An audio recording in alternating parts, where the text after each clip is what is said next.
ഞങ്ങളുടെ സ്കൂള് ഒരു പുഴക്കരയിലായിരുന്നു. അക്കാലത്ത് വിദേശികളായ ടൂറിസ്റ്റുകൾ യാത്ര ചെയ്യുന്ന മോട്ടോർ ബോട്ടുകൾ ആ പുഴയിലൂടെ കടന്നു പോകുമായിരുന്നു. പുഴക്കരയിൽ കളിച്ചുകൊണ്ട് നിൽക്കുന്ന ഞങ്ങൾ വളരെ കൗതുകത്തോടുകൂടി അവരെ നോക്കും.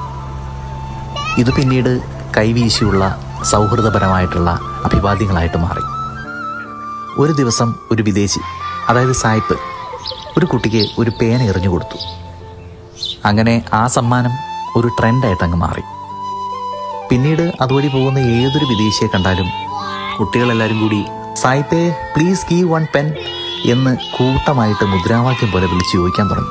ആദ്യമൊക്കെ ടൂറിസ്റ്റുകൾക്ക് അത് വളരെ വിചിത്രമായിട്ട് തോന്നിയെങ്കിലും പിന്നീട് കുട്ടികൾ പേന ചോദിക്കുമെന്ന് മനസ്സിലാക്കി അവർ പാക്കറ്റ് കണക്കിന് പേനകളുമായിട്ട് വരാൻ തുടങ്ങി. ആ സ്കൂളിലെ ഭൂരിഭാഗം കുട്ടികളും ജീവിതത്തിൽ ആദ്യമായിട്ട് ഉപയോഗിച്ച ഇംഗ്ലീഷ് വാചകം സായിപ്പേ പ്ലീസ് ഗീവ് വൺ പെൻ എന്നതായിരിക്കും. ഇപ്പോൾ അതുപോലെ സഞ്ചാരികളൊന്നും അധികം വരാറില്ല. അതുമാത്രമല്ല, ഇപ്പോഴത്തെ കുട്ടികൾക്ക് വിദേശികളോട് അങ്ങനെയൊന്നും യാചിക്കേണ്ട കാര്യമേ ഇല്ല. അവർക്ക് എല്ലാ സൗകര്യങ്ങളും ഉണ്ട്.